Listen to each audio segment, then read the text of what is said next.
Hello students, पिछली video में हमने सीजी बोर्ड क्लास 8 2025 के मैथ्स के पेपर का पोस्टमार्टम किया था। आप लोगों में से काफ़ी सारे लोगों ने अपने सॉल्यूशंस कमेंट में किए। आपकी एक्टिवनेस देख के मुझे काफ़ी अच्छा लगा। ठीक है, आज की इस वीडियो में हम उसी ओरिजिनल पेपर का एक एक question step by step solve करेंगे। तो चलिए बिना किसी देरी के शुरू करते हैं। My name is Harish Chauhan और स्वागत है आप सभी का सुपर 7 एकेडमी पर। सबसे पहले हम सॉल्व करेंगे ऑब्जेक्टिव टाइप क्वेश्चंस। ठीक है, तो पहले नंबर के क्वेश्चन पे मूव करते हैं। कल हमने देखा ही था, square root of 81 would be. हमको पता है कि 81 क्या होता है, 9 का स्क्वायर होता है। तो उल्टा अगर करूँगा 81 का स्क्वायर रूट करूँगा तो क्या आएगा, 9 आएगा। ठीक है, अब एग्ज़ाम में आपको इसको लिखना कैसे, तो लिखना कैसे, सबसे पहले जो ऑप्शन है उसको लिखिए, ऑप्शन सी और 9। डन, आपको ऐसे लिखना है। ठीक है, चलिए आगे बढ़ते हैं। क्वेश्चन नंबर 2 पे आते हैं। अर्धवृत्त angle of semi circle, angle of semi circle होता है आपका राइट एंगल। क्या होता है ये, राइट एंगल। तो जैसे आप लिखेंगे एग्जाम में तो कैसे लिखेंगे, आपको पूरा ऐसे लिखना पड़ेगा, है ना। ए करके यहाँ पे आप लिखेंगे। हिंदी मीडियम वाले अगर हैं तो आप लिखिएगा समकोण, और इंग्लिश मीडियम वाले अगर हैं तो क्या लिखेंगे आप, राइट एंगल। क्लियर। चलिए आगे बढ़ते हैं हम क्वेश्चन नंबर 3 पे। तो क्वेश्चन नंबर 3 क्या बोल रहे हैं, the possibility of occurrence of any event, किसी भी इवेंट के होने की पॉसिबिलिटी, तो उसको हम टेक्निकल वर्ड्स में या मैथमेटिकल वर्ड्स में बोलते हैं क्या, प्रोबेबिलिटी। ठीक है, लिखने का तरीका मैंने आपको बता दिया, आपको लिखना कैसे है।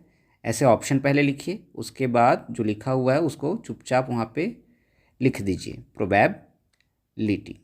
डन, ऐसे ही आपको करते जाना है। हो सकता है मैं कई सारे क्वेश्चन में लिख के ना बताऊं, लेकिन आपको याद रखना है कि सबसे पहले आपको जो ऑप्शन करेक्ट लग रहा है उसको ऑप्शन में लिखिए, और उस ऑप्शन में जो चीज़ है उसको लिखिए। ठीक है, चलिए आगे मूव करते हैं क्वेश्चन नंबर 4 में। तो 4 क्या कह रहा है, the sum of internal angle of quadrilateral. आप सभी को पता है क्वाड्रिलेटरल में इंटरनल एंगल्स का सम कितने का होता है, 360 डिग्री।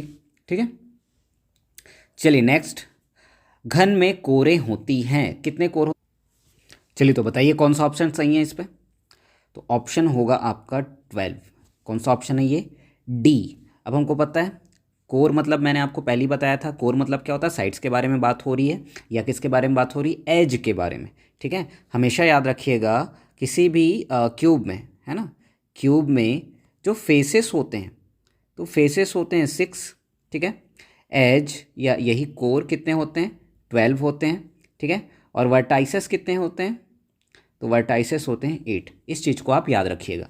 यही सेम चीज़ आपके क्यूबॉइड में भी होता है और क्यूब में भी होता है। क्लियर है, चलिए आगे बढ़ते हैं क्वेश्चन नंबर 6 पे। तो यहाँ पे लिखा है reciprocal of -17/15।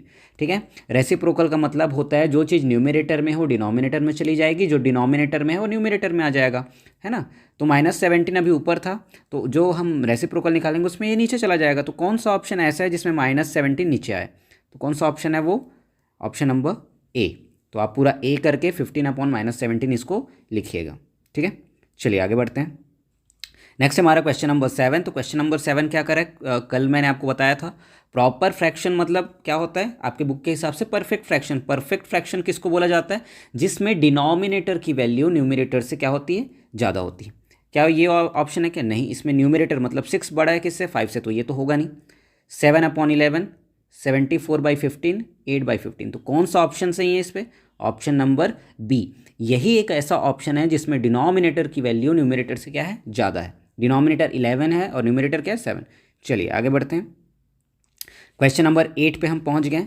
Mod of the given data, यहाँ पे एक सेट ऑफ डेटा दिया हुआ है ना। तो इस सेट में मॉड क्या होगा, मॉड का मतलब होता है जो भी नंबर यहाँ पे सबसे ज़्यादा बार आया होगा, जिसकी अकरेंस, जिसकी फ्रीक्वेंसी सबसे ज़्यादा होगी, वही इसका क्या होता है, मॉड। तो देखने से ही समझ में आ रहा है कि सबसे ज़्यादा टाइम क्या आया है, यहाँ पे काउंट भी कर सकते हैं हम, 1। तो यहाँ पे आंसर क्या होगा आपका, 1। ठीक है, नेक्स्ट हमारा क्वेश्चन नंबर 9। क्वेश्चन नंबर 9 में हम देख पा रहे हैं क्या बोला है, numerical factors of algebraic expression 7xy। Factors, factors का मतलब क्या होता है, 7xy किन चीज़ों से या किन चीज़ों के मल्टीप्लिकेशन से, मल्टीप्लाई से बना है। तो किस किस से बना होगा ये, 7 multiplied by x multiplied by y. ठीक है, एक्स और वाई ये भी फैक्टर हैं, लेकिन यहाँ पे कौन सा फैक्टर बोला है ये, न्यूमेरिकल। न्यूमेरिकल फैक्टर मतलब होता है कोई भी नंबर वाला। तो एक्स और वाई की वैल्यू कुछ होगी, हम नहीं जान रहे हैं अभी, है ना। अभी नंबर के फॉर्म में क्या दिख रहा है आपको, 7। तो यहाँ पे ऑप्शन क्या है, सी, 7। ठीक है, अब नेक्स्ट है हमारा question number 10। Which of the following is the smallest whole number, whole गोल क्या है, कौन सा नंबर है? नेचुरल कहाँ से स्टार्ट होता है? 1 से स्टार्ट होता है और कहाँ तक जाता है? इनफाइनाइट तक जाता है, ठीक है। होल नंबर कहाँ से स्टार्ट है? होल, गोल, ये आप जान रहे हैं। 0 से स्टार्ट होता है और कहाँ तक जाता है? ये इनफाइनाइट तक। तो सब 0 से स्टार्ट हो रहा है, तो स्मॉलेस्ट बोल दिया मतलब क्या होगा? वो 0 होगा, ठीक है। नेक्स्ट हमारा क्वेश्चन नंबर 11 MCQ का क्या बोल रहा है? In which quadrilateral all the angles equal to each other. कौन सा ऐसा क्वाड्रिलेटरल है जिसमें सारे एंगल बराबर होते हैं? दो ऐसे फिगर बनते हैं, स्क्वायर और रेक्टेंगल, जिनमें सारे एंगल कितने के होते हैं? 90 डिग्री के होते हैं। और सारे एंगल 90 मतलब क्या? सब इक्वल है, ठीक है। तो क्या इन दोनों में से कोई ऑप्शन है क्या? पैरेललोग्राम नहीं होगा, trapezium no, none of above नहीं होगा, रेक्टेंगल दिया है तो यही आंसर होगा, ठीक है। क्वेश्चन नंबर 12 पे आते हैं। दो समांतर रेखाओं, समांतर मतलब पैरेलल लाइंस के बीच में जो डिस्टेंस होता है ना, वो क्या होता है? इक्वल होता है वो। क्लियर? कल ही मैंने इसको एक्सप्लेन कर दिया था। चलिए नेक्स्ट हम आते हैं क्वेश्चन नंबर 13 पे। Interest charge on interest along with the principal is called. Interest पे इंटरेस्ट किस पे लगता है? सिंपल इंटरेस्ट पे तो लगता ही नहीं, मनी लेंडर है तो अलग ही चीज़ हो गया। तो कौन सा है वो? कंपाउंड इंटरेस्ट, जिसको क्या बोलते हैं? CI बोला जाता है, ठीक है। नेक्स्ट हम मूव करते हैं क्वेश्चन नंबर 14 में। बोला है कि इस फिगर में OA क्या है? क्या है OA? रेडियस है। कहाँ पे? ऑप्शन नंबर D, ठीक है। अब 15 पे आते हैं। 15 पे क्या बोला जा रहा है? Complete this series. आखिर ये सीरीज़ कैसे चल रहा है और इसको हमको कंप्लीट करना। अगर आप ध्यान से देखेंगे तो क्या है? 3 के बाद 5, 5 के बाद 7। कैसा चल रहा है ये ऑड नंबर की सीरीज़ चल रही है। तो 7 के बाद क्या आएगा? 9। और अगर ये सीरीज़ कंटिन्यू हुई तो 9 के बाद 11 आना चाहिए, आ रहा है। 11 के बाद 13 आना चाहिए, आ रहा है। 13 के बाद 15 आना चाहिए, तो सही है। तो यहाँ पे क्या होगा? ब्लैंक स्पेस में 9 होगा, ठीक है। चलिए नेक्स्ट हम मूव कर रहे हैं very short answer type question में, जो कि 6 क्वेश्चन आएंगे 2 मार्क्स के। तो पहला क्वेश्चन है एक्सप्रेस इन दी एक्सपोनेंट्स, ठीक है। जो भी यहाँ पे एक्सप्रेशन दिया है उसको किसके फॉर्म में अपने को करना है? एक्सपोनेंशियल फॉर्म में करना है। तो लिखेंगे कैसे? सबसे पहले अब जैसे सॉल्व करने वाले क्वेश्चन आ गए तो इसको लिखना कैसे? सबसे पहले जो क्वेश्चन दिया उसको आप लिख लीजिए। क्या लिखा है ये? 25/49, ठीक है। अब हम जानते हैं 25 किसका स्क्वायर होता है, तो मैं इसको लिखूंगा 5 स्क्वायर, 5 का स्क्वायर होता है। 49 किसका स्क्वायर होता है? 7 का स्क्वायर, ठीक है। अब दोनों की ही पावर में 2 है तो मैं इसको क्या लिख सकता हूँ? 5/7 होल पावर में आ गया 2। आपका आंसर ये भी हो सकता है, आपका आंसर ये भी हो सकता है। अब ये कैसे होता है? तो यहाँ पे लिखेंगे सिंस, यहाँ पे हम लिख देंगे a⁴m/b⁴m। अगर दो यहाँ पे नंबर हैं a और b और दोनों की पावर सेम है, दोनों डिवीजन के फॉर्म में है, तो इसको मैं लिख सकता हूँ a/b होल पावर में m, ठीक है। तो आपका आंसर ये भी सही होगा, एक्सपोनेंशियल फॉर्म ये भी है और ये भी है। अगर दोनों में से कोई भी आंसर आपने किया है तो करेक्ट है एकदम, है ना। चलिए नेक्स्ट मूव करते हैं हम क्वेश्चन नंबर 3 में। 2 मार्क्स का ये सेकंड नंबर का क्वेश्चन है। अब यहाँ पे क्या बोला जा रहा है? देखिए ध्यान से, एक फिगर है, कल ही मैंने इसमें करेक्शन कराया था कि ये वाली साइड PQ और QR एक दूसरे के क्या होगी? बराबर होगी, है ना। तभी हम निकाल सकते हैं। अब कैसे निकलेगा? अब अगर आप ध्यान से देखेंगे तो एक ट्रायंगल बन रहा है PQR, ठीक। और ये जो PR है ये कहीं ना कहीं क्या बन रहा है? यहाँ पे डायामीटर। और हम जानते हैं चैप्टर नंबर 5 में हमने देखा हुआ है कि अगर कोई डायामीटर सरकमफेरेंस पे कोई एंगल बना रहा है तो वो हमेशा कितने डिग्री का बनता है? वो 90 डिग्री का बनता है। तो यहाँ पे लिखूंगा फ्रॉम फिगर से हम क्या समझ गए हैं? फिगर से हम ये जान गए हैं कि एंगल जो PQR होगा वो कितने का बनेगा? 90 डिग्री का बनेगा, ठीक है। अब हम लिखेंगे यहाँ पे इन ट्रायंगल, कौन सा ट्रायंगल ले रहा हूँ मैं? PQR। अब यहाँ पे हम लगा देंगे क्या? Angle sum property. Angle sum property से क्या पता चलता है अपने को? कि किसी भी ट्रायंगल में सारे एंगल्स का सम, सारे इंटीरियर एंगल्स का सम कितने का होता है? 180 डिग्री का बनता है। तो लिखते हैं, तो पहले मैं कर दूंगा यहाँ पे QPR कौन सा एंगल? ये वाला, प्लस इधर हो जाएगा ये वाला एंगल कौन सा है? या तो आप इसको PRQ बोलिए या QRP, कुछ भी बोल सकते हो। तो चलो मैं लिख लेता हूँ PRQ और प्लस हो जाएगा हमारा PQR। ये सब मिलके कितना बनाएंगे? 180 डिग्री। क्यों? By angle sum property. Angle sum property से हम ये जानते हैं कि किसी भी ट्रायंगल में तीनों एंगल का सम कितने बराबर होता है? 180 के, ठीक है। अब ध्यान से, ये दोनों अननोन है और ये नोन है और इन्हीं की वैल्यू हमको निकालनी है। किसका निकालना है? PRQ का निकालना है। ये PRQ हो गया, है ना। कैसे निकालेंगे इसको बताइए? चलिए, तो अगर ध्यान से देखें ये वाली साइड अगर इसके बराबर है तो इनके आमने सामने वाले जो एंगल्स होते हैं वो भी क्या हो जाते हैं एक दूसरे के बराबर। कैसे बोलते हैं इसको? Angles opposite to equal sides are also equal. तो वही चीज़ मैं कर रहा हूँ। तो इन दोनों की जगह पे किसी को भी रख सकता हूँ, तो यहाँ पे लिखेंगे, इसकी जगह पे भी मैं पी आर क्यू रख लेता हूँ। तो P R Q plus P R Q और प्लस इसकी वैल्यू कितनी आई है 90 डिग्री, तो ये हो जाएगा 180 डिग्री। जगह का ध्यान रखिएगा, देखिए मैं जैसे बनाते जा रहा हूँ यहाँ पे स्पेस थोड़ा सा हमको कम लगेगा लग रहा है। तो ये पी आर क्यू दोनों ऐड होके क्या हो जाएंगे 2 angle P R Q plus हो जाएगा ये 90 डिग्री इज इक्वल्स टू क्या चल रहा है 180 डिग्री। अब मेरे पास नीचे में जगह नहीं है तो थोड़ा सा साइड कर लेता हूँ मैं इसको। तो 2 into angle P R Q is equals to हो जाएगा, थोड़ा शॉर्टकट मार लेता हूँ, यहाँ पे 180 में 90 डिग्री माइनस कर दूंगा इसको ट्रांसफर करके, तो कितना बचेगा 90 डिग्री। ठीक है, हमको 2 इंटू पी आर क्यू की वैल्यू नहीं चाहिए, अपने को किसकी वैल्यू चाहिए पी आर क्यू की। तो 2 उसके साथ मल्टीप्लाई हो रहा है, उधर जाके क्या करेगा डिवाइड। तो एंगल पी आर क्यू, अब 90 को 2 से डिवाइड करूँगा तो कितना आएगा 45 डिग्री। और यही आपका आंसर है, और आंसर को हमेशा ऐसे आप ब्रैकेट के फॉर्म में वहाँ पे लिख सकते हैं। ओके, नेक्स्ट है हमारा question number 4, right the polynomial in descending order of variables. ठीक है, डिसेंडिंग ऑर्डर मतलब आप सभी को पता है, हमको क्या करना है, जो सबसे हाईएस्ट पावर वाली टर्म है उसको पहले लिखना है। तो एक बार हम क्या कर लेंगे, लिख लेंगे क्वेश्चन को, 15x² minus 3x plus 8x to the power 4 minus 4x³ minus 15। अब इसके बाद लिखेंगे अरेंजिंग, ऐसे थोड़ा बढ़ा के लिखेंगे ना, 2 मार्क्स का क्वेश्चन है। Arranging the given polynomial in descending order of variable। ठीक है, तो लिखते हैं डिसेंडिंग ऑर्डर मतलब बता दिया आपको, हाईएस्ट पावर, तो कौन सी टर्म है ये 8x टू द पावर 4, तो इसको पहले लिखेंगे 8x to the power 4। Next है हमारा minus 4x³, next plus 15x², उसके बाद x² वाला हो गया, मतलब x टू द पावर 1 वाली टर्म आएगी इसके बाद, कहाँ पे है ये तो माइनस 3x, और लास्ट में क्या आएगा माइनस 15। डन, तो ये ऐसे बनेगा। चलिए नेक्स्ट मूव करते हैं हम क्वेश्चन नंबर 5 पे। क्वेश्चन नंबर 5 में क्या बोल रहा है, if the number of side in a polynomial is 8। Side मतलब क्या दिया हुआ है यहाँ पे, n की वैल्यू दी है, n कितना है 8। ठीक है, और हम जानते हैं, क्या जानते हैं हम, क्या लिखूँ यहाँ पे, सम ऑफ, रुक जाओ 1 मिनट, इसको लिख ही लेते हैं थोड़ा अच्छे से। तो यहाँ पे मैं लिखूँगा वी नो डैट, हम क्या जानते हैं, हम जानते हैं sum of internal angles of any polygon. क्या होता है ये होता है n-2 मल्टीप्लाइड बाई होता है 180 डिग्री। ये फॉर्मूला होता है, इसको आप अच्छे से याद कर लीजिएगा, इस साल भी क्वेश्चन रिपीट हो सकता है। ठीक है, तो इसको याद रखिएगा।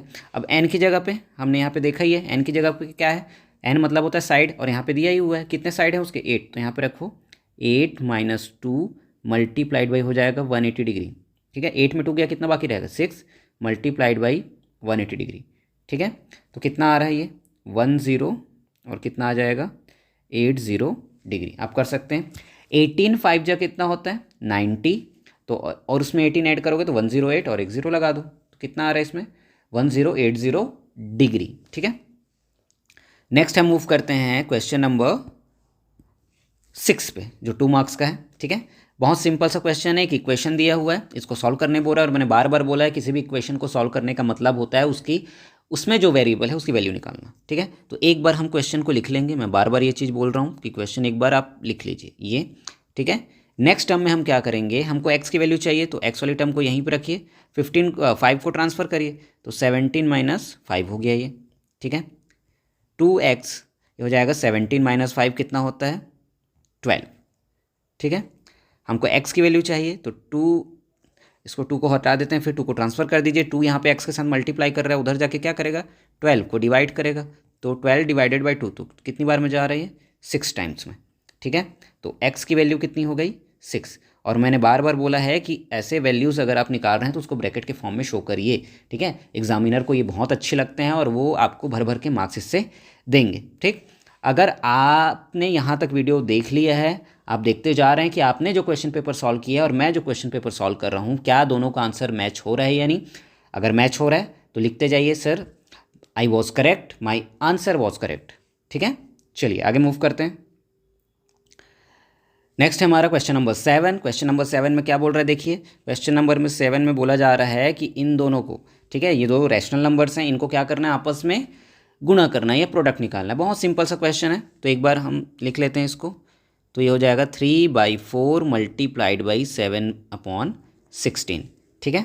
करिए मल्टीप्लाई। हम जानते हैं कि किन्हीं भी दो रैशनल नंबर को अगर मल्टीप्लाई करते हैं तो न्यूमरेटर का मल्टीप्लाई न्यूमरेटर से होता है और डिनोमिनेटर का डिनोमिनेटर से होता है। तो करिए, 7 3 जा कितना होगा 21 और 16 4 जा कितना होता है 64, ठीक है। अब इसके बाद एक स्टेप और है, एक स्टेप और क्या है, अगर ये आने के बाद यहाँ पे तो चलो प्रोडक्ट निकालने बोला था, हमने प्रोडक्ट निकाल दिया, ठीक है। आगे अगर सिंप्लीफाई करने बोलता तो इनको देखते हैं कि क्या ये दोनों नंबर 21 और 64 किसी एक नंबर से डिवाइड हो रहे हैं क्या। अगर होता तो करता मैं उसको डिवाइड, है ना। नहीं हो रहा है तो छोड़ दीजिए, ठीक है। आप अपना आंसर जो कल आपने सॉल्व किया है उसको मैच करते हुए चलेंगे, ठीक है, ओके। और यहाँ तक अगर आप वीडियो में पहुँच गए हैं तो अभी जाके लिखिए CG टॉपर 2026 कमेंट में जाके, ठीक है। मैं समझ जाऊँगा कि आप एकदम एम्बिशियस हैं अपने एग्ज़ाम को लेकर, बहुत ही बेहतरीन तरीके से तैयारी कर रहे हैं, ठीक है। चलिए क्वेश्चन नंबर 8 पे मूव करते हैं। क्या बोला है, सॉल्व द फॉलोइंग, ठीक है। कौन से चैप्टर का क्वेश्चन है ये बताइए। चलिए कमेंट में अभी आप कमेंट करिए और बताइए कि ये कौन से चैप्टर का क्वेश्चन है, मैं आपको नहीं बताऊंगा। चलिए तो सॉल्व करते हैं इसको। एक बार मेरा तरीका आपको समझ में आ गया, एक बार हम क्वेश्चन को लिख लेंगे। 4/5 to the power 4 multiplied by 5/4 to the power 2। Clear है। चलिए अब बता ही देता हूँ कि कौन से चैप्टर का, आपको पता ही है, एक्सपोनेंट का है ये। और एक्सपोनेंट में हमने क्या पढ़ा है उसी को इम्प्लीमेंट करेंगे। तो 4/5 टू द पावर 4, अब इसको मैं डायरेक्टली लिख दूंगा 4/5 टू द पावर -2। अब ये जादू कैसे हो गया, तो जादू कैसे हुआ यहाँ पे देखिए, सिंस यहाँ पे लिखूँगा मैं A/B टू द पावर, अगर m होता है तो ये वाला रूल हमने देखा है क्या हो जाएगा, अगर मैं इसको लिखूँ B/A तो इसकी पावर हो जाती है -m। वही चीज़ यहाँ पे मैंने इम्प्लीमेंट किया है, ठीक है। अब क्यों ऐसा किया है अभी आपको समझ में आएगा। अब ध्यान से देखिए, बेस जो होता है वो सेम हो गया यहाँ पे, ठीक है। और हम जानते हैं कि जब भी बेस सेम होता है तो पावर्स का क्या हो जाता है, एडिशन हो जाता है। तो बेस को हम लिखते हैं 1 टाइम 4/5 और एडिशन हो रहा है तो 4 प्लस करूँगा -2 तो कहीं ना कहीं वो -2 ही होगा। तो 4 - 2 कितना होता है, तो 4/5 और 4 में 2 गया, कितना बाकी रहेगा 2, पावर में 2 है तो क्या हो जाएगा ये 4² / 5²। 4 का स्क्वायर कितना होता है 16 और 5 का स्क्वायर कितना होता है 25। तो ये आपका आंसर होगा। क्लियर है। चलिए आगे बढ़ते हैं। नेक्स्ट क्वेश्चन है हमारा कंस्ट्रक्शन वाला। तो चलिए इस क्वेश्चन के लिए मैंने ऑलरेडी यहाँ पे फिगर बनाया है, आप देख सकते हैं, ठीक है। करना क्या रहता है, सबसे पहले जिस लाइन सेगमेंट को हमको डिवाइड करना रहता है वो लाइन सेगमेंट हमको बनाना रहता है। तो ये लाइन सेगमेंट मैंने बनाया हुआ है AB, ठीक है। उसके बाद जो A है रखना है, कंपस लेके यहाँ पे कोई भी एक डिग्री आप बना लीजिए उल्टे की तरफ, है ना, ऐसे उल्टा करके आप यहाँ पे कोई भी एक डिग्री बना लीजिए। कौन कौन सा डिग्री ले सकते हैं आप, 45 ले लीजिए या 60 डिग्री ले लीजिए, ठीक है। 60 मेज़र करने के बाद आपको क्या करना है, अपने प्रोटेक्टर को वहाँ से हटाना है, मेज़र करना है और एक लाइन के फॉर्म में, एक रे के फॉर्म में ऐसे आपको ड्रॉ कर देना है, ठीक। अब क्या करना है, फिर से A को सेंटर लेना है और अपने कंपस में, कंपस मतलब आपके राउंडर में कोई भी एक छोटा सा रेडियस लेके आपको क्या करना है, आर्क कट करना है। ऐसे एक आर्क कट करोगे तो यहाँ पे एक पॉइंट मिलेगा, फिर से यहाँ पे रखना है, फिर एक दूसरा आर्क कट करना है, ठीक है। फिर इसी पे रखना है, फिर से तीसरा आर्क कट करना है। जो तीसरा वाला आर्क रहेगा उसको, और B जो पॉइंट B है ना, उसको with the help of ruler रख के दोनों को क्या करना है, अपने को एकदम स्ट्रेट ज्वाइन कराना है। और बाकी सारी चीज़ों को, जैसे ये पॉइंट हो गया, ये आपका फर्स्ट पॉइंट है, ये सेकंड थर्ड है ना, सेकंड वाले को, ये जो थर्ड और B से हमने बनाया है ये वाला जो लाइन है इसके एकदम पैरेलली रूलर को रखना है, अपने स्केल को एकदम पैरेलली ये होना चाहिए, हमको इसको ड्रॉ करना है, ठीक है। ये मिल जाएगा। उसके बाद फिर से इसके पैरेलली हम एक और यहाँ पे लाइन सेगमेंट ड्रॉ करेंगे, ठीक। तो यहाँ पे हमको पॉइंट मिलते जाएंगे। पहला तो यहाँ पे लास्ट वाला पॉइंट बी रहेगा, फिर B2 मिलेगा, फिर B1 मिलेगा। ठीक है, हमारा कंस्ट्रक्शन ख़त्म। तो यहाँ पे जो AB1 वाला पार्ट है वो बराबर होगा B1 B2 वाले पार्ट से, बराबर होगा B2 B वाले पार्ट से। ठीक है, अब यहाँ पे कैच क्या है, अब यहाँ पे इसने बोला है कि 7.5 को आपको 3 पार्ट्स में, 3 इक्वल पार्ट्स में डिवाइड करना है ना। तो आपको बाद में यहाँ पे मेज़र करते नहीं रहना है कि भाई मेरा इक्वल पार्ट में हुआ ही कि नहीं। ठीक है, आप सिंपली यहाँ पे थोड़ा सा स्मार्ट वर्क करिए। 7.5 को अगर 3 पार्ट में डिवाइड करूँगा, 3 से डिवाइड कर दो उसको, कितना होता है, चलिए बताइए कितना होगा, 2.5 है ना। तो चुपचाप जब आप लिखेंगे इसको तो यहाँ पे आप लिख दीजिएगा, भले आपका पॉइंट इधर इधर हो रहा है, किसी का 2.2 आ रहा है, किसी का 4 आ जा रहा है, किसी का 3, तो आपको एकदम वहाँ पे फेथफुलनेस नहीं दिखानी है ना, आपको वहाँ पे चुपचाप लिखना क्या है, 2.5 सेंटीमीटर। ठीक है, और कंस्ट्रक्शन आप जान ही रहे हैं, अगर कंस्ट्रक्शन लिखने आ गया तो लिखना है, नहीं दिया है तो चुपचाप से आप कंस्ट्रक्शन बस कर दीजिए, स्टेप मत लिखिए। क्लियर, चलिए आगे बढ़ते हैं। नेक्स्ट है हमारा क्वेश्चन नंबर 10। अब क्वेश्चन नंबर 10 में क्या बोल रहे हैं, अब ये कहाँ का क्वेश्चन है, कौन से चैप्टर का क्वेश्चन है बताइए, चलिए फटाक से बताओ कौन से चैप्टर का क्वेश्चन है ये, मीन मीडियन मॉड कौन से चैप्टर में आता है, अभी कभी कमेंट करके मुझे बताइए। ठीक है, मैं आपको नहीं बताऊंगा, अभी आप कमेंट में जाइए और मीन मीडियन मॉड और प्रोबेबिलिटी हमने कौन से चैप्टर में पढ़ा है तुरंत के तुरंत बताइए मुझे। चलिए डायरेक्ट आते हैं यहाँ पे, find out the mean of the first 10 natural numbers. ठीक है, मीन मतलब एवरेज होता है, तो फर्स्ट 10 नेचुरल नंबर्स कौन से होते हैं, तो यहाँ पे लिख लेता हूँ मैं, फर्स्ट 10 नेचुरल नंबर कौन सा होगा, वो नेचुरल नंबर की बात हो रही है, होल नंबर की नहीं। तो 1 2 3 4 5 6 7 8 9 एंड कितना हो गया, 1 2 3 4 5 6 7 8 9 एंड 10। ठीक है, इसका एवरेज निकालना है, मैं थोड़ा सा शॉर्टकट बता रहा हूँ, एकदम डिटेल में नहीं जा रहा हूँ, तो 3 आवर्स का तो पेपर ही है ना। डायरेक्ट ऐड करता हूँ इसको, कितना होगा, 1 + 2 कितना होगा, 3 3 + 3 6 6 + 4 10, ये 15 15 6 21 21 और 7 कितना होता है, 28 28 + 8 कितना होगा, 36 36 + 9 45 और 45 + 10 कितना होता है, 55 है ना। तो हमारा आ गया एवरेज का फॉर्मूला क्या होता है, सम ऑफ डेटा या जो भी सम ऑफ नंबर्स कर लो, और नंबर ऑफ डेटा या नंबर ऑफ ऑब्जर्वेशन या नंबर ऑफ नंबर्स कितने हैं, तो यहाँ पे टोटल कितने नंबर है, 10, 10 से डिवाइड कर दो तो कितना आएगा ये 5.5। ठीक है, ज़्यादा डिटेल में मैं नहीं बता रहा हूँ, नहीं तो बहुत ज़्यादा बड़ी वीडियो हो जाएगी ये। क्लियर है, बस मैं आपको एक्सप्लेन करते जा रहा हूँ। चलिए नेक्स्ट मूव करते हैं क्वेश्चन नंबर 11 पे। अब ये कौन से चैप्टर का क्वेश्चन आ गया आपके पास, तो ये है आपका कौन सा चैप्टर है बताइए, 1 मिनट है आपके पास, जल्दी बताओ जल्दी बताओ कौन सा चैप्टर है ये, तो ये है आपका variation, chapter number 7 direct and inverse variation. ठीक है, अब इस चैप्टर के क्वेश्चन में हमारे लिए सबसे इम्पॉर्टेंट जो बात होती है वो पहचानना कि ये डायरेक्ट वेरिएशन का है कि इनवर्स वेरिएशन का है। तो समझते हैं, 3 घंटे में है ना, 3 घंटे में वो 600 किलोमीटर चल रहा है, तो 5 आवर्स में 5 घंटे में कितना चलेगा। ऑब्वियस सी बात है, टाइम बढ़ रहा है तो ज़्यादा दूर चलेगा, है ना। मतलब एक चीज़ अगर इंक्रीज़ हो रही है तो दूसरी चीज़ भी इंक्रीज़ हो रही है, ये होता है आपका डायरेक्ट वेरिएशन। ठीक, अगर ये इन्वर्स वेरिएशन में आता तो एक चीज़ अगर बढ़ाते तो दूसरी क्या हो जाती, कम हो जाती। यहाँ पे एक चीज़ अगर बढ़ रहा है तो दूसरा भी बढ़ेगा। लेते कैसे हैं इसको, कैसे इसको सॉल्व करते हैं, तो ध्यान दीजिएगा, अभी देखते हैं इसको सॉल्व करने का तरीका।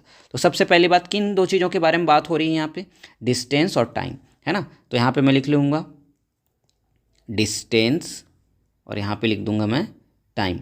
एक चीज़ को मैं x के फॉर्म में ले लेता हूँ और एक चीज़ को मैं y के फॉर्म में ले लेता हूँ। पहला डिस्टेंस क्या है हमारा 600, तो टाइम कितना लग रहा है 3 आवर्स, टाइम को मैं यहाँ पे आवर्स में ले लूँगा। ठीक है, दूसरा कितना चलेगा, मतलब ये अपने को पता नहीं है, और ये कितना दिया हुआ है 5, है ना। तो हम जानते हैं कि जब भी डायरेक्ट वेरिएशन होता है, ये x की फर्स्ट वैल्यू है तो ये x1 हो जाएगा, ये x की सेकेंड वैल्यू है तो x2 हो जाएगा, ये y की फर्स्ट वैल्यू तो y1 और ये y2। हम जानते हैं, वी नो डैट, क्या जानते हैं, इन डायरेक्ट वेरिएशन में क्या होता है, क्या चीज़ होती है डायरेक्ट वेरिएशन में, x और y का जो रेशियो होता है वो कांस्टेंट होता है ना। तो जितने भी x1/y1 करूँगा, x2/y2 या x100/y100 करूँगा, कुछ भी कर लूँ, हमेशा x/y ये कांस्टेंट रहेगा, इसकी वैल्यू चेंज नहीं होगी, है ना। तो चलिए वैल्यू रखते हैं, x1 की वैल्यू कितनी है 600 और y1 की वैल्यू कितनी है 3, ठीक है। x2 की वैल्यू वही हमको तो निकालना है ना, और y2 की वैल्यू 5। तो x2 की वैल्यू चाहिए तो उसको वहीं पे रखिए, उसके साथ जो भी चीज़ें सबको ट्रांसफ़र करिए। तो 5 यहाँ पे डिवाइड करें, उधर जाके क्या करेगा, मल्टीप्लाई करेगा। तो ये हो गया आपका 5 और नीचे में है 3, कैंसिल आउट करिए, 3 से ये कटेगा 200 आ गया, और 5 से मल्टीप्लाई करूँगा 5 2 जा, तो ये हो जाएगा 1000। और क्या आएगा, ये यूनिट क्या है हमारा, किलोमीटर। ठीक है, कहने का मतलब। और x2 क्या चीज़ थी हमारी, देखिए यहाँ पे x2 वो डिस्टेंस है जो वो 5 आवर्स में, है ना, एक कार जो है 5 आवर्स में क्या करेगा, वो ट्रैवल करेगा। क्लियर है, चलिए। सो नेक्स्ट है हमारा क्वेश्चन नंबर 12। वीडियो ऑलरेडी बहुत लंबी होते जा रही है तो थोड़ा सा मैं फास्ट करूँगा अब चीज़ों को, है ना। तो सबसे पहले हम यहाँ पे इक्वेशन लिख लेते हैं, 7m + 6 4m + 2 और इज इक्वल्स टू क्या है, 2। ठीक है, हमको इसको क्या करना है, सॉल्व करना है, और आंसर को क्या करना है, वेरीफाई भी करना है। तो सबसे पहले सॉल्व करते हैं। ये वाली टर्म इस तरफ आ जाएगी, क्यों, क्योंकि यहाँ पे ये डिवाइड करेगा, उधर जाके क्या करेगा, मल्टीप्लाई करेगा। तो यहाँ पे लिख लेते हैं, तो ये हो जाएगा, इस तरफ हमारा हो गया 7m + 6 is equals to 2 already यहाँ पे है, ये जाके मल्टीप्लाई करेगा तो 4m + 2 हो गया, है ना। मल्टीप्लाई करिए, ये हो गया 7m + 6, 2 का मल्टीप्लाई करूँगा 4m से तो हो जाएगा 8m, और 2 का मल्टीप्लाई +2 से करूँगा तो 4। ठीक है, हमको m की वैल्यू चाहिए, तो m बड़ी वाली टर्म किधर है, 8m इधर है, तो m वाली टर्म को इधर ले आऊँगा, और ये जो 4 है इसको इस तरफ ले जाऊँगा। ठीक है, तो 8m - 7m हो गया, और ये 6 - 4। अब बहुत लोग कंफ्यूज होते हैं यहाँ पे, मैं बार बार बोलता हूँ, अगर बीच में इक्वल का साइन है तो किसी भी चीज़ को मैं किसी भी तरफ लिख सकता हूँ। अब आप ये कंफ्यूज हो जाएंगे कि मैं 7m को इधर लेके आया, लेकिन सर आपने इधर लिख दिया। तो नहीं, बीच में अगर इक्वल का साइन है तो मैं किसी भी तरफ उसको लिख सकता हूँ, है ना। तो 8m में 7m गया, कितना बाकी रहा, एक ही m बचेगा। 6 में 4 गया, कितना बाकी रहा, 2। तो m की वैल्यू यहाँ पे क्या आ गई, 2। मतलब इस इक्वेशन का सॉल्यूशन क्या है, m = 2। अब इसका वेरिफिकेशन भी करना है, तो वेरिफिकेशन कैसे करते हैं, हम यहाँ पे लिखते हैं वेरिफिकेशन। ठीक है, अब वेरिफिकेशन करने के लिए हम इक्वेशन को एक बार लिख लेते हैं, 7m + 6 4m + 2 is equals to 2। Verification का मतलब होता है जो भी यहाँ पे सॉल्यूशन आया है ना, या जो m की वैल्यू आई है उसको यहाँ पे मैं पुट करूँगा और देखूंगा कि क्या दोनों तरफ की वैल्यू सेम होती है या नहीं। ठीक है, अब यहाँ पे तो 2 है, यहाँ पे तो पुट कर नहीं सकते, तो लेफ्ट हैंड साइड में ही पुट करूँगा, है ना। तो यहाँ पे लिख दूंगा putting m is equals to 2। तो पुट करिए, तो 7m था तो ये मल्टीप्लाइड बाई 2 हो जाएगा, +6 हो जाएगा। 4m है तो 4 मल्टीप्लाइड बाई 2 +2 हो जाएगा। ठीक है, और इज इक्वल्स टू 2 चल ही रहा है, तो 7 2 जा कितना होता है, 14, 14 + 6 कितना होगा, 20। ठीक है, 4 2 जा कितना होता है, 8, 8 + 2 कितना होगा, 10। तो 10 1 जा 10, 2 जा, तो 2 इज इक्वल्स टू 2। तो यहाँ पे क्या हो गया, here left hand side is equals to right hand side, hence verified. ठीक है, क्या हो गया, ये वेरीफाई होगा, क्यों, क्योंकि m की वैल्यू रखने के बाद दोनों साइड जो हमारा लेफ्ट हैंड साइड था और राइट हैंड साइड दोनों क्या हो गए, बराबर आ गए। तो ये क्या कर रहा है, वेरीफाई कर रहे हैं। क्लियर। अब हम पहुंच गए हैं शॉर्ट आंसर टाइप क्वेश्चन 2 पे, है ना। 4 मार्क्स के क्वेश्चन होंगे, 4 क्वेश्चन ही आएंगे। हमको क्या निकालना है यहाँ पे, क्यूब रूट ऑफ 512। आप जानते हैं क्यूब रूट निकालने का क्या तरीका होता है, हम प्राइम फैक्टराइजेशन करेंगे। ठीक है, प्राइम फैक्टराइजेशन आपको करना है, आप कर सकते हैं, मैं उस पर अभी टाइम नहीं लगाऊंगा क्योंकि वीडियो फिर से बहुत बड़ी बन जाएगी। तो मैं डायरेक्ट बता रहा हूँ कि आपको करना क्या। तो ये अगर आप निकालेंगे तो आएगा 512 इज इक्वल्स टू आ जाएगा आपका 8 × 8 × 8। ऐसा कुछ आएगा क्या, नहीं, शायद 2 के फॉर्म में आएगा, है ना। तो ये आ जाएगा आपका 2 × 2 × 2, फिर से आ जाएगा 2 × 2 × 2, फिर से 2 × 2 × 2। कितने 2 आ रहे हैं यहाँ पे, 1 2 3 4 5 6 7 8 और 9। अब सिंस हमको यहाँ पे क्यूब रूट निकालना है तो क्यूब रूट का साइन हम लगाएंगे यहाँ पे, है ना। ये क्यूब रूट का साइन होता है 512, और इधर भी आ जाएगी। ये बहुत लोग गलती करते हैं, दोनों तरफ अपने को लगाना है ना। तो ये हो जाएगा 3 टाइम्स, ये फिर से 3 टाइम, और ये हो गया आपका टोटल 9 टाइम्स। ठीक है, फिर से बोल रहा हूँ, मैंने डिटेल में इसको सॉल्व नहीं किया क्योंकि बहुत ईजी है, आप इसको कर सकते हैं प्राइम फैक्टराइजेशन से। सिंस हम क्यूब रूट निकाल रहे हैं तो यहाँ पे क्यूब रूट के अंदर 3 3 का पेयर हम देखते हैं। तो यहाँ पे ये 3 का पेयर मारा 2 का, और यहाँ पे ये 3 का, है ना। तो यहाँ पे ये हो जाएगा 512, क्यूब रूट इसका निकाल रहे हैं। तो हर 3 के पेयर, सबसे पहली बात तो पेयर का मतलब 2 होता है, मैं यहाँ पे गलत बोल रहा हूँ, है ना। यहाँ पे ट्रिपलेट बोलते हैं इसको, क्या बोल रहे हैं हम, ट्रिपलेट, तो हर ट्रिपलेट में से एक 2 बाहर आ जाएगा। तो इसमें से ये 2 बाहर आ गया, इस वाले से एक और 2 बाहर आ गया, इस वाले से भी एक 2 बाहर आ गया। तो 2 2 जा 4, 4 2 जा 8। तो क्या आ रहा है ये 512 का क्यूब रूट कितना बनता है, तो वो बनता है 8। कहने का मतलब 8 का अगर क्यूब करूँगा तो 512 आता है। अब 512 का उल्टा कर देंगे क्यूब रूट, तो क्या आएगा 8 आएगा। ठीक है, नेक्स्ट हमारा क्वेश्चन नंबर 14 क्या बोल रहा है, use the identity method to find out the value of 105 multiplied by 95। सबसे पहली बात, मैं इसको पूरा सॉल्व नहीं करूँगा, मैं सिर्फ बता रहा हूँ कि सॉल्व कैसे होगा, आप बहुत ईजिली इसको कर सकते हैं। ठीक है ना, तो सबसे पहली बात क्या लिखा हुआ है, 105 मल्टीप्लाइड बाई 95 लिखा हुआ है। इसको मैं क्या लिख सकता हूँ, अब ऐसे क्वेश्चन में क्या करना रहता है, हमारे पास 2 टर्म्स हैं, 2 नंबर्स हैं, हमको आइडेंटिटी ऐसी आइडेंटिटी में चेंज करना है कि क्या हो जाए, 105 को मैं ऐसे 2 नंबर में स्प्लिट कर दूं और 95 को भी ऐसे 2 नंबर में स्प्लिट कर दूं कि ये ए और बी में बट जाएं और दोनों की वैल्यू सेम है। कहने का मतलब 105 को अगर मैं स्प्लिट करके लिखूँ, तोड़ के लिखूँ, तो कैसा हो जाएगा 100 + 5 मल्टीप्लाइड बाई 95 को क्या लिख सकता हूँ 100 - 5 लिख सकते हैं। ठीक है, लिख सकते हैं या नहीं, यस। ठीक, लिखने को इसको बहुत कुछ लिख सकते हैं, मैं 110 - 5 लिख सकता हूँ और इसको 90 + 5 भी लिख सकता हूँ। ठीक है, लेकिन अपने को ऐसा क्यों करना है, ताकि हमारा अगर इसको मैं ए मानूँ तो इधर भी ए सेम होना चाहिए, अगर 5 को बी मानूँ तो इधर भी बी सेम होना चाहिए। तो कौन सा फॉर्मूला लग रहा है यहाँ पे, देखिए a + b a - b, और ये किस चीज़ में कन्वर्ट होता है, a² - b², यही बनता है ना, a + b इंटू क्या हो जाता है a - b, यही बनता है a² - b²। तो a² मतलब क्या होता है 100 का स्क्वायर, 100 का स्क्वायर मतलब कितना हो जाएगा 10,000, और b² मतलब क्या होता है 5 का स्क्वायर, तो 25।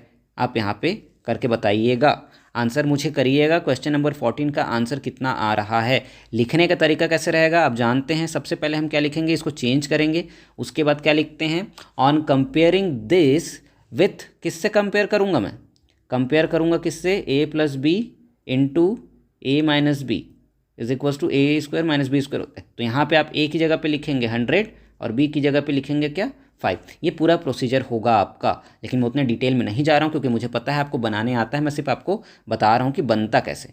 इसका आंसर करिए, क्वेश्चन नंबर 14 का आंसर करके बताइए कितना आ रहा है। ठीक है, नेक्स्ट हमारा क्वेश्चन नंबर 15। क्वेश्चन नंबर 15 क्या बोल रहा है, find out the area of rhombus. Rhombus का एरिया क्या होता है, फॉर्मूला होता है, हम जानते हैं एरिया का फॉर्मूला क्या होता है रोम्बस के, तुरंत बताइए फटाक से। एरिया ऑफ रोम्बस क्या होता है, area of rhombus half d1 into d2। d1 क्या होता है फर्स्ट डायगोनल, d2 क्या होता है सेकंड डायगोनल। तो यहाँ पे दोनों डायगोनल की वैल्यू दी हुई है। ठीक है, आप बस यहाँ पे पुट करिए और बताइए कितना आ रहा है। अब 2 से कैंसिल कर देते, 2 1 जा 12 जा, 12 का मल्टीप्लाई 10 से कर दो तो कितना आएगा 120। ठीक है, सिंस ये क्या आया है एरिया है, तो यूनिट देख लेते हैं हम, सेंटीमीटर है तो ये आ जाएगा आपका सेंटीमीटर स्क्वायर।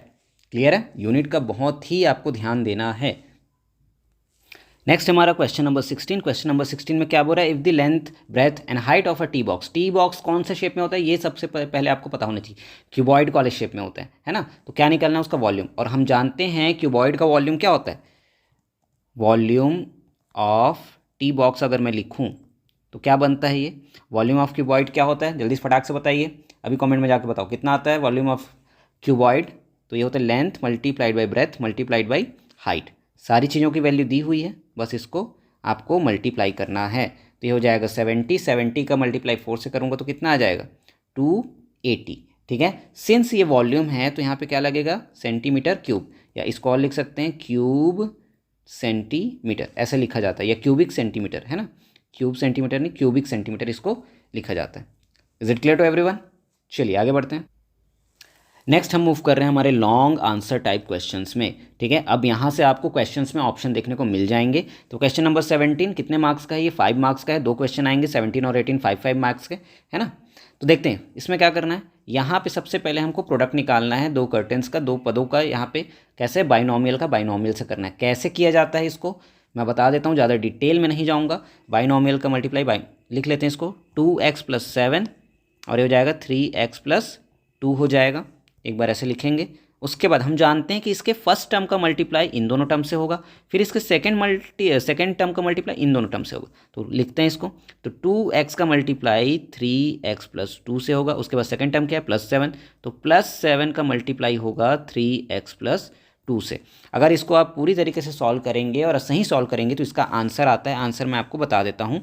आपने मुझे भरोसा है कि आप अच्छे से बनाए होंगे, तो आपको आंसर आया होगा 6x² + 25x + 14। ये आपका करेक्ट आंसर होगा। ठीक है, अब दूसरा क्वेश्चन है, यहाँ पे दूसरे क्वेश्चन पे भी बात कर लेते हैं। और वाले पे क्या करना है, m² - 3m + 17 को m - 2 से डिवाइड करना है। ठीक है, तो फटाक से अगर डिवाइड करेंगे तो सबसे पहले क्या करते हैं हम, सबसे पहले हम लिखते हैं कि जो डिविडेंड है उसको, तो m² - 3m प्लस क्या हो जाएगा 17। किससे डिवाइड कर रहा हूँ इसको, m - 2 से डिवाइड कर रहा हूँ। मैं बताऊंगा डिवीज़न करने का तरीका क्या होता है। जो भी यहाँ पे आपको पॉलिनोमियल देखने को मिलेगा या जो भी एल्जेब्रिक एक्सप्रेशन देखने को मिलेगा उसके फर्स्ट टर्म पे फोकस करिए, है ना। फर्स्ट टर्म क्या है यहाँ पे है m² और हमारे जो डिवाइज़र है जिससे डिवाइड करें उसका फर्स्ट टर्म क्या है m।